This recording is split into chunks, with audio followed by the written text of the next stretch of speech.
Okay, I'm going to head off in that direction over there. It looks like there's more trees and thinner trees, more appropriate for what I want. Because today I'm out to try a new type of ridgeline. I've seen a lot of people talk about changing paracord out for bank line. We'll have a talk about what bank line is as well. But to reduce weight, but to reduce size a lot as well. Pack's a lot smaller. And I don't know if it's going to be appropriate, but I'm going to try it. Other people seem to use it quite successfully. And we'll have a chat more about it when we get there, but I'm just looking for some suitable trees. There's a couple of little jobs to do today, and that's one of them, is to change out my ridgeline, cut some bank line to suit. There's actually a pretty cool little self-made shelter there. I assume this branch was already here, this big branch, and then they've just put the tarpaulin over it and some other branches to brace it. And they've got some sort of mat under there as well. This is where they've had their fire in front of it. There's someone that kind of knows what they're doing, but unfortunately they have left like a plastic bottle and some beer bottles and beer cans around. Maybe it's the owner or someone with permission and they're coming back to get it, hopefully. Otherwise it's just people leaving shit, which isn't good.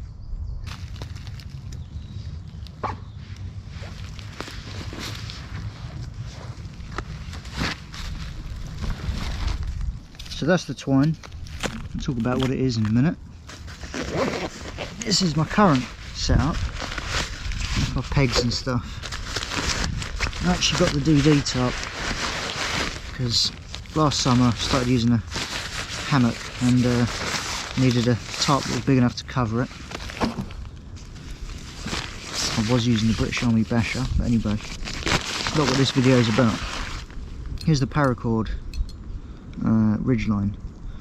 So I'm going to unwind all this, measure it out, and then we'll cut the twine the same length. Okay, so I don't know if you can see that, but I've strung up the ridgeline. Hard to see on the camera, I think. My usual system, just a little toggle there. I've only gone around the tree once, normally I go around twice, but these are quite bigger trees than would be ideal. But bigger trees, and it's about,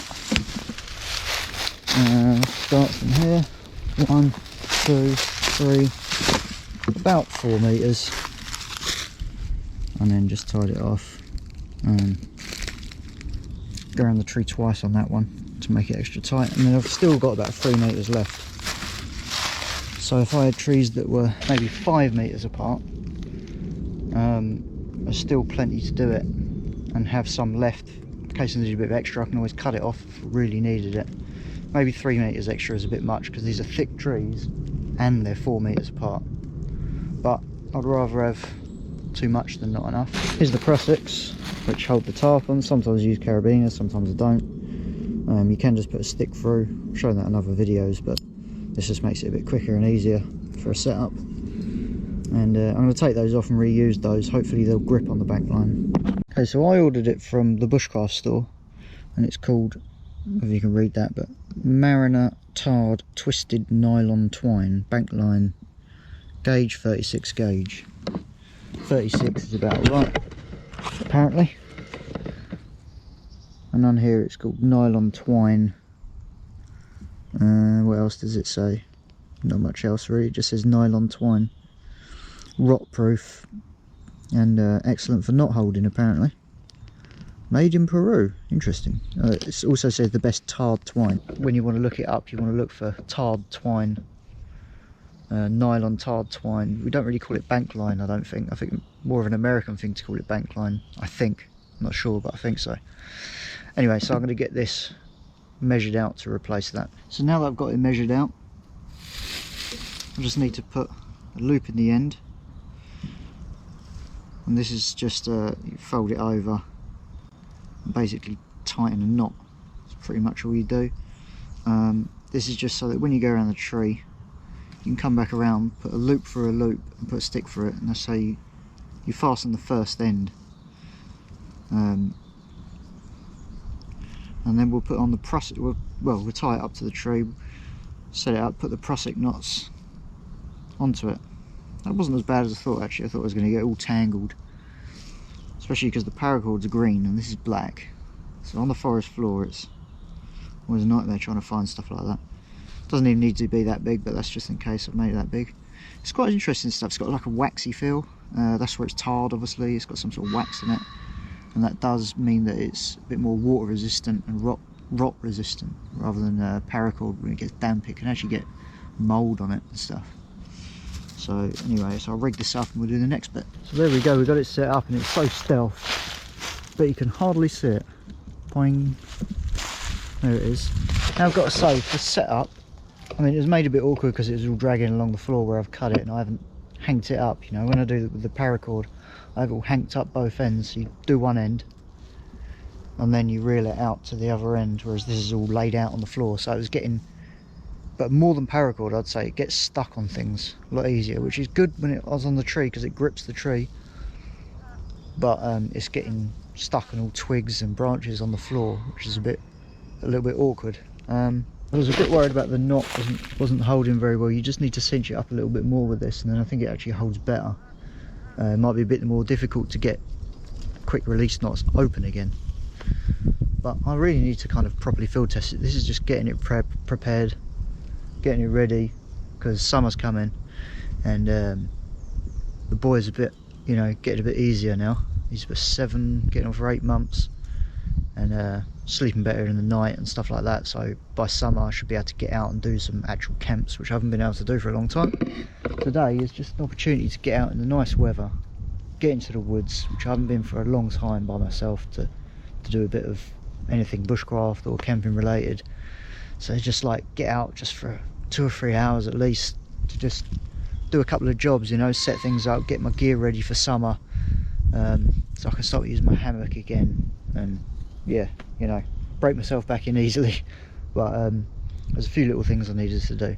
Right now I'm thirsty and I think I'm going to make a cup of tea. There's the old one, all hanked up and ready to go, by the way.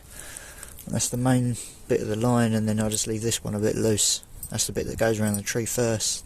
And the prusiks, I'm going to try these out on the line in a minute. I'll have a cup of tea first and then we'll try those out and see if they grip the line. I'm not sure if thick cord grips thin cord. Obviously it would work the other way around, but we'll see. So I've actually bought a new little stove for me today. It's really cheap. It's the BCB Firedragon pocket stove. We'll have a look at that as well.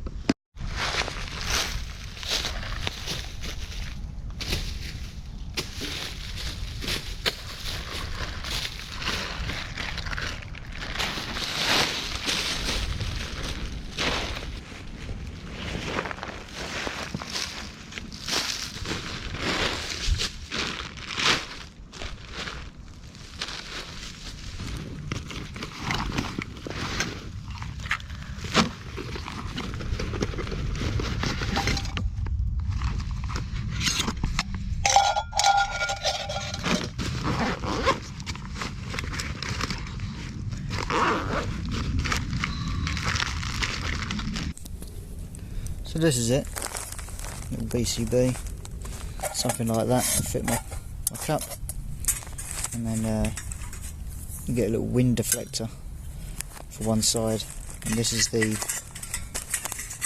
fuel, the firedragon, green and clean, so it's environmentally friendly and stuff, which replaces hexamine, because hexamine is poisonous, it stinks. I never ever want to use hexamine. I've never used it, and I never want to use it. It's just horrible stuff. I know there's been reviews of it that say it works really well. Maybe it does, but it stinks. I hate the stuff. It's poisonous. It's horrible. This stuff might not work as well, but I could deal with that. But we'll see how it goes anyway. It doesn't have legs or anything like that. It's real basic. Just literally sits down like that. Might clear out some of these leaves.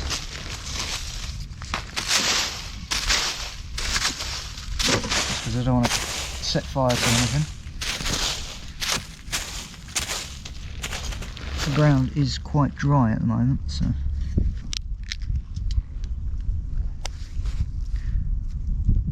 this is really like slimy.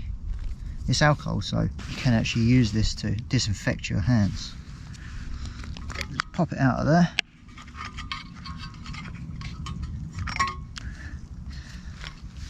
And there you go.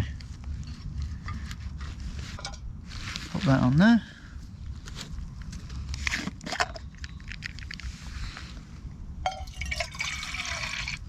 The wind deflector.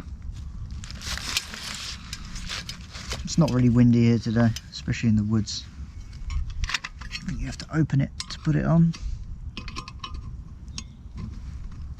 Like that. And then you can close it again. Boom. Let's light her up. Yep, straight away it's a light. Blimey, that is hot as well. Feel the heat coming off that straight away. That is fierce.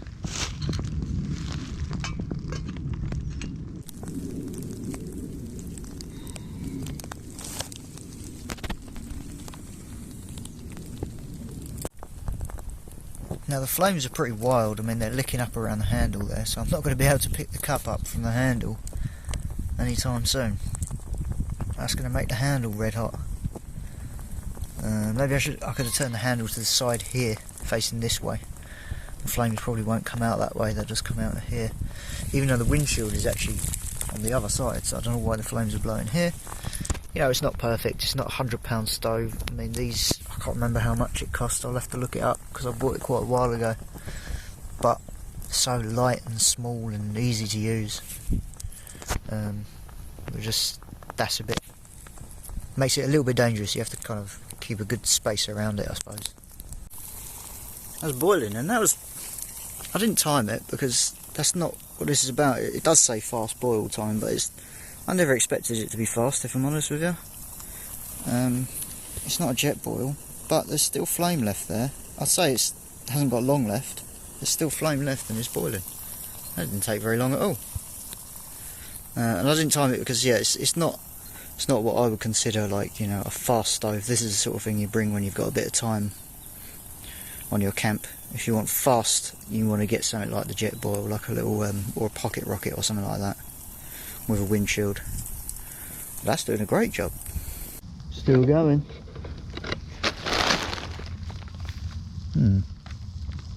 Obviously it's not a cold day, so I don't know, but to me this is ideal for a stove to just boil water, maybe even heat some food. Obviously you've got no control over it, but to me that's a wicked little stove. The thing is, it's so cheap as well, and that handle is cooled down already. It's the great thing about titanium, is that it cools down really super quick, so if you forget your gloves like I did today, you can still just pick it up pretty quickly. And I actually used the wool blanket to pick it up and put it on the ground, but now I can pick that up and drink it whenever I'm ready. Okay, so I think that's just gone out now. Leaves residue. We'll see when it's cooled down if you can dig that out, but I don't think it's going to cause any harms leaving it in there either, to be honest. You can fit 2 of those little firedragon capsules in there, or maybe 3. Hang on, I'll check that. I think you can fit 3 in there actually, and they're only small, so yeah, pretty pleased with that. I'm just going to drink this and then I'll bring you back and we'll look at those prussic nuts and actually set up the tarp on the ridgeline and see if it holds tight.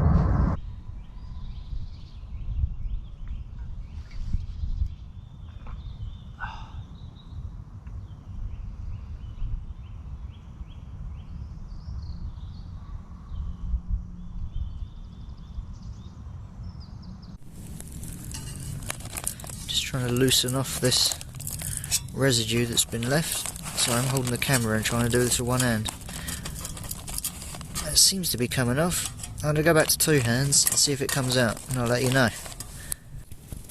So yeah, that came off of there really easily, and there's a little bit left that you could clean that out really easily if you wanted to. It doesn't really bother me that much.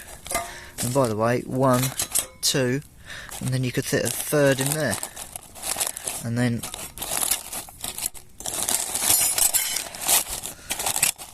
that'll close up. Boom.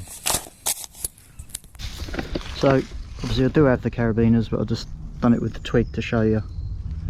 I've taken the Prusik bit of paracord through the toggle on the tarp and just shoved the stick through it like that, and that holds it nicely. You can take the toggle through the paracord if you want, whatever way around you want. These are holding. You have to kind of tighten them up a little bit first and then pull them tight, and then it's solid. I didn't have to do that with the paracord on paracord.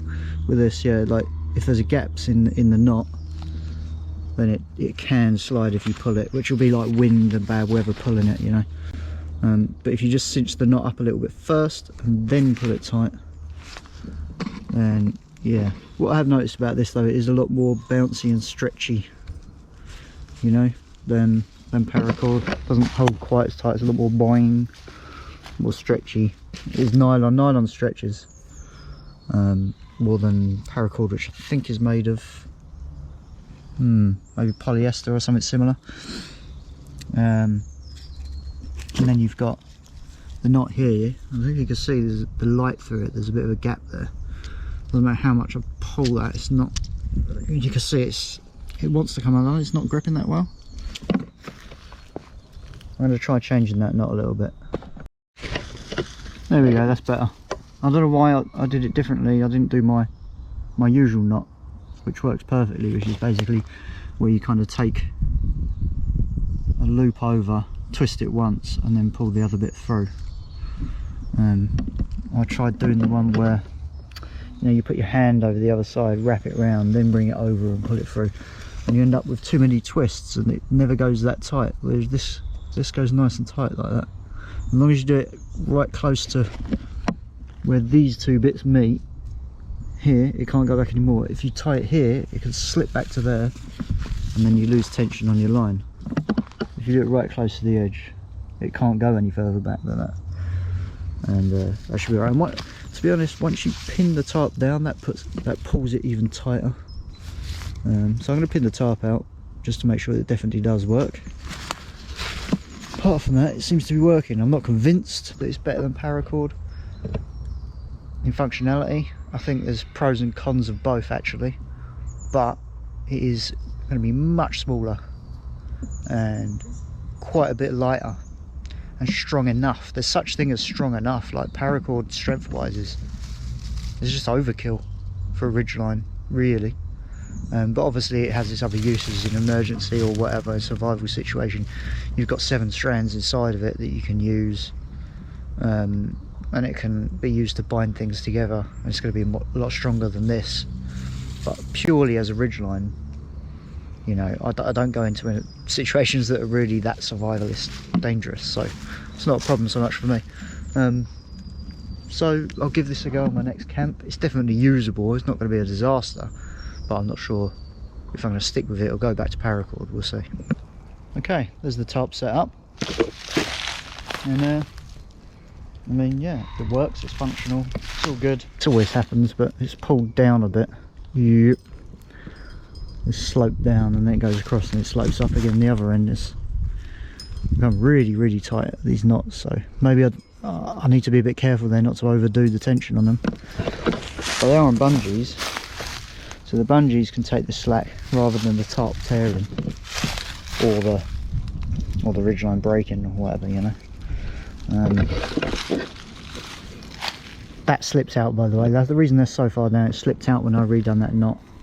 That's why that's come out. But it works perfectly fine. A lot of people say, this is worth noting, that there should be a gap here so that middle loop on the tarp, let me get closer, so that middle loop should actually be like the ridgeline should be going through it. But the thing is, I like to just set up my ridgeline and then attach the tarp, rather than having to set up the ridgeline with a big tarp hanging off of it whilst I'm doing it. I find that a bit awkward. What I have done before is put a carabiner on here to hook it on, but then it's like hanging a bit much lower because the carabiner adds a lot of. And then you see how long that is. I mean, that's adding, you're gonna have to put the whole ridgeline higher up than you think, because that's going to hang lower. And to be honest, once you've tensioned them ends, I don't think that's going to be really doing anything anyway. But I think it's a good idea to leave a gap, because if water's on here, it's going to be sitting against the tarp and it can eventually soak through and stuff like that. You know, when I really tightened that, it was up right up there touching. So it probably is a good idea to leave a gap, and also it gives you a little bit more free play in the tension on the corners when you tie it out, so you don't end up over tightening the whole thing. I really do like this DD tarp actually. It's not perfect, I mean look at that. it's not the highest quality, is it? Look, the gap there and the gap there are totally different. The stitching, it's like it's not even in the middle, and it's all wobbly, the stitching isn't straight. So, you know, DD tarps, are they the best out there? Definitely not. They're not the highest quality. In fact, my British Army basher, I'd say, is put together a lot better. Not just the fact that it's tougher, which you expect from Army surplus, but actually a higher quality. The stitching is all perfect. It's really well seam sealed. Everything's straight and neat. This is, look, it's all a bit skew-whiff and all a bit not the best thing. It definitely looks like it's been manufactured in some cheap factory in China, but you get a lot for your money. It's not a really expensive tarp, between 40 and 50 quid depending on, like for the 3x3, depending on the colour, which, you know, don't pay more for a colour, it's a bit ridiculous, but overall I do like it. I think it's going to be handy, better than the basher, because it's so big.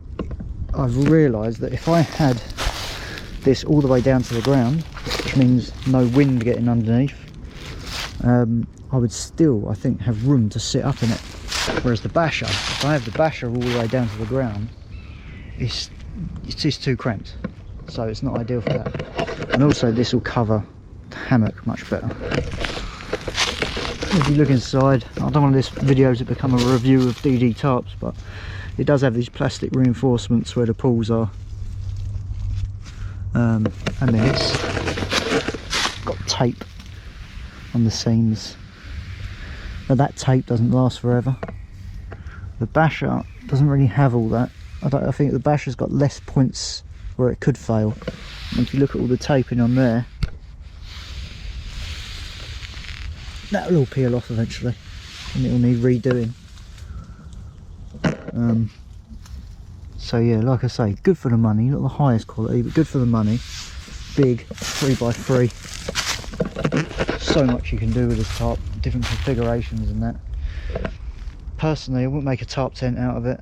By the time you've bought all the gear you need to do it, and then you might as well bring a lightweight tent up. Also, you have to put a stick up inside it to prop it up, and that's going to eventually wear away and damage the material. But the original sort of main job I had to do today was change out my ridgeline for the bank line or tarred twine. Yeah, the initial setup seems alright. I think I'm going to have a little chill for 5 or 10 minutes, maybe a little lie down, enjoy the sounds of the forest. But apart from that, my work here is done today. Now, I'm not obviously saying that you should go out and do this as well, because I'm not too sure myself if using this twine is better than paracord. I'm just testing it out, alright? So this is not, I'm not giving anyone advice, but obviously I will get back to you after I've done a few camps, which hopefully will be by the end of summer, spring time, when I've used it a couple of times, and then I can get back to you and tell you, yeah, it works. If you want to save weight and capacity, use it. Or I'll say, nah, I wouldn't recommend it. I'll let you know. And I do have a good plan for a wild camp on a hill on summer solstice. I really want to do a camp again on summer solstice. It's a way off yet, so I want to get 1 or 2 camps in before that. So there'll be a couple of videos coming out for those, hopefully in the next couple of months. Until then, thanks for watching.